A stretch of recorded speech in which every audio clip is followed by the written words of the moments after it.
Des allures enfantines, des personnages à l'air innocent, des intrigues qui fascinent. N'y a-t-il réellement que cela dans les contes? Je n'en suis pas si sûre. Et si les contes étaient un complot des machistes de l'ombre?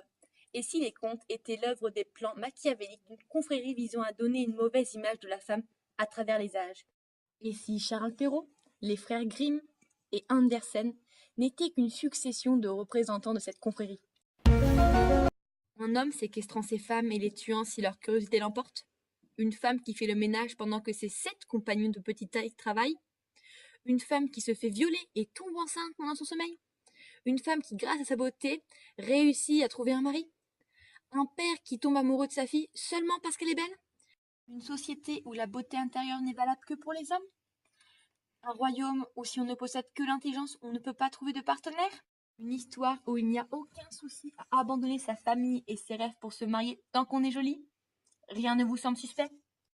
N'avez-vous jamais analysé les noms de personnages de contes? Aurore est l'anagramme parfait de Roura. Ariel, celui de Lyra. Blanche-Neige est l'anagramme de enchaîné. Hansel et Gretel, étranglé. Réponse, pincera. Et peau d'âne, pendu. Les noms des personnages ne seraient donc que des invitations à la violence envers les femmes pour les petits garçons. Et puis, comme vous le savez tous, les frères Grimm sont tous de mort à Berlin. Et comme par hasard, Berlin est un personnage emblématique de la série Netflix La Casa des Papel, ce personnage se montrant odieux et autoritaire envers les femmes. Cependant, si cette série est diffusée, c'est en partie grâce à Netflix. Et justement, le site Netflix fut créé le 18 avril 1998. Cette même année, le 5 septembre 1998, Kim Jong-un est élu chef suprême de la République de Corée du Nord. Et justement, la République de Corée est un pays très machiste. Les femmes sont totalement soumises à leur mari et ont peu de droits. Elles ne peuvent plus faire de vélo depuis l'interdiction en 2013 car selon la politique de la Corée du Nord, la pratique de vélo est impudique car on peut voir le mollet des femmes. De plus, Perrault avait écrit un conte pour la naissance du duc de Bourgogne, qui est une des figures importantes de la société conspirationniste.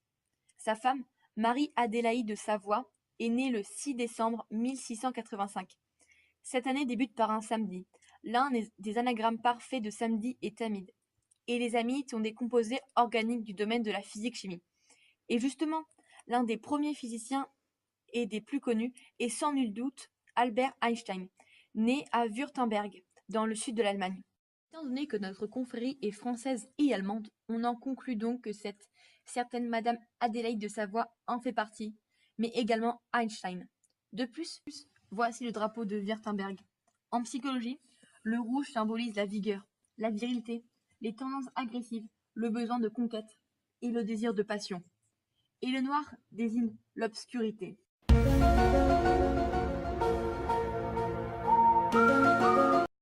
Et puis, n'aviez-vous jamais remarqué que le chiffre 7 est omniprésent dans les contes? Tout d'abord, dans le Petit Poucet, il y a 7 enfants. Le Petit Poucet a 7 ans. L'ogre a 7 filles. Et avec les bottes, on peut parcourir 7 lieues. Ensuite, Barbe Bleue a 7 femmes. Dans Blanche-Neige, il y a 7 nains. De plus, les frères Grimm ont écrit 70 contes. Le cadet, Willem, possède 7 lettres dans son prénom. Et si on additionne le rang de chaque lettre dans l'alphabet numérique, on tombe sur 77.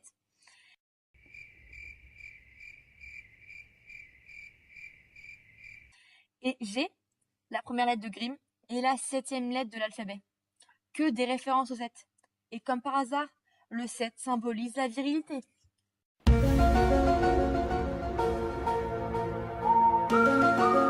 Vous ne le saviez certainement pas, mais Charles Perrault avait un frère jumeau mort à l'âge de 6 mois. Mort? Peut-être pas. Ses parents l'ont caché afin qu'il soit le double de Charles, tandis que celui-ci écrivait des contes avec ses confrères de l'ombre.